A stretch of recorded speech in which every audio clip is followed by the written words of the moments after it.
Good morning, friends! Ako po muli si Pastor Joey, ang inyong devotion leader tuwing umaga, tuwing araw ng Miyerkules. Samahan niyo ko, mga kapatid, at sabay-sabay nating tanggapin ang pagpapala na nanggagaling sa salita ng Diyos.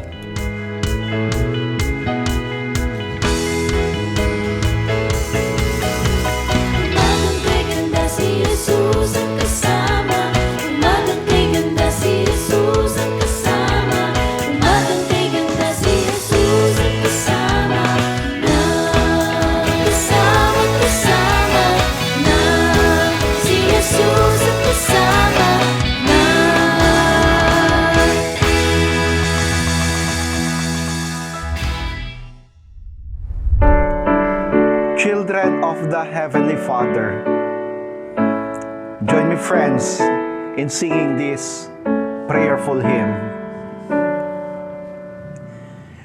Children of our Heavenly Father, safely in His bosom gather, nesting bird nor store in heaven, such a refuge was given. Neither life nor death shall ever from the Lord His children sever. Unto them His grace He showeth, and their sorrows all He knoweth. Though He giveth or He taketh, God His children ne'er forsaketh. He is the loving purpose only to preserve them pure and holy.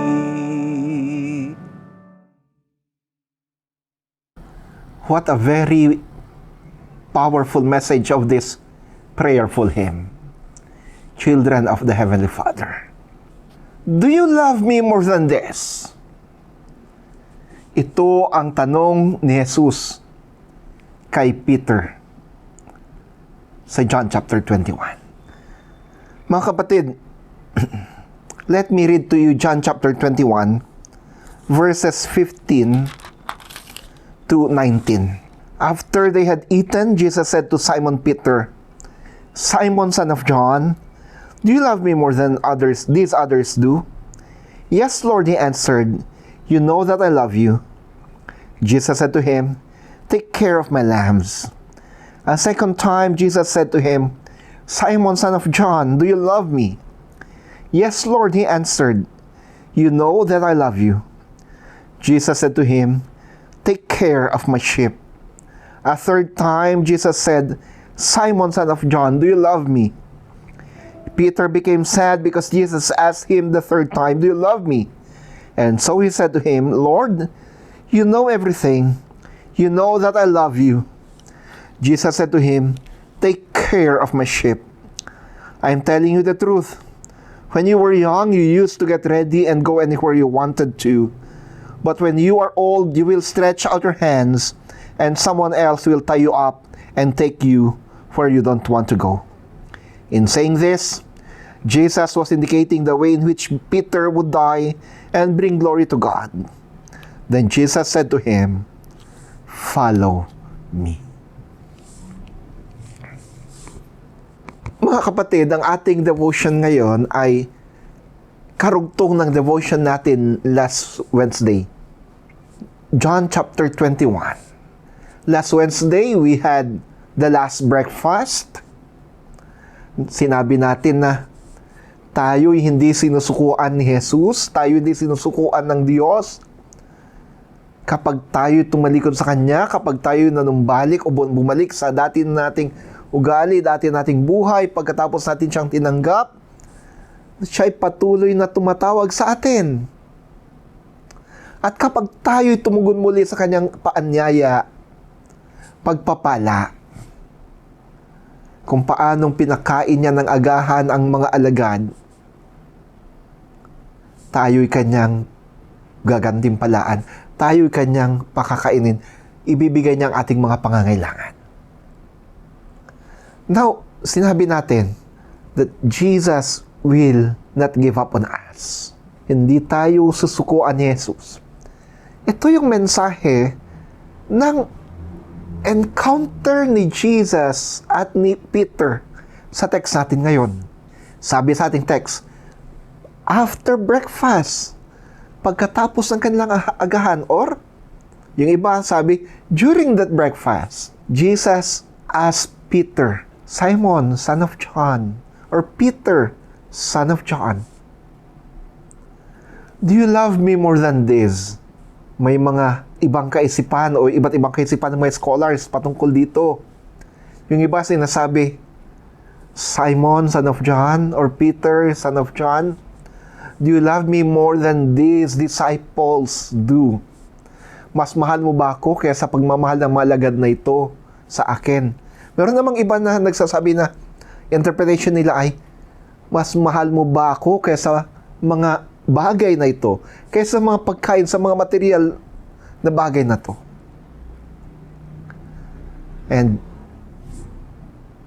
Peter answered, Lord, you know that I love you. And Jesus said, feed my sheep. Tend my flock.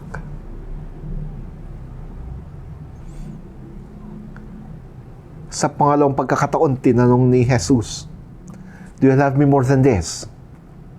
And Peter answered, yes, Lord, you know that I love you. Again, Jesus said, take care of my sheep. And for the third time, Jesus asked, do you love me more than this? At dito, umiyak si Pedro. And then sinabi niya, alam mo, Panginoon, na mahal kita. Sinabi muli ni Jesus, take care, feed, tend my sheep. May mga iba't ibang interpretations ang mga Bible scholars patungkol dito. Bakit umiyak si Pedro? Dalawang bagay po ang sinasabi ng mga Bible scholars. Sabi ng mga ibang Bible scholars, sa 3 beses na tinanong ni Jesus si Peter kung mahal nga ba niya si Jesus, naalala niya na bago nagtilaok ang tandang o ang manok, 3 beses na niyang tinatwa si Jesus. At yung 3 beses na pagtatanong ni Jesus ay sumisimbolo sa redemption ni Peter sa 3 times na pag-deny niya kay Jesus. And Peter realized this, and so his tears were actually tears of gladness for Jesus. Si Jesus, di niya sinukuan si Pedro. Jesus gave Peter the opportunity na makabawi sa 3 beses na pagtatwa niya kay Jesus. And so, Jesus asked Peter 3 times, do you love me more than this? Anong mensahe nito sa atin, mga kapatid?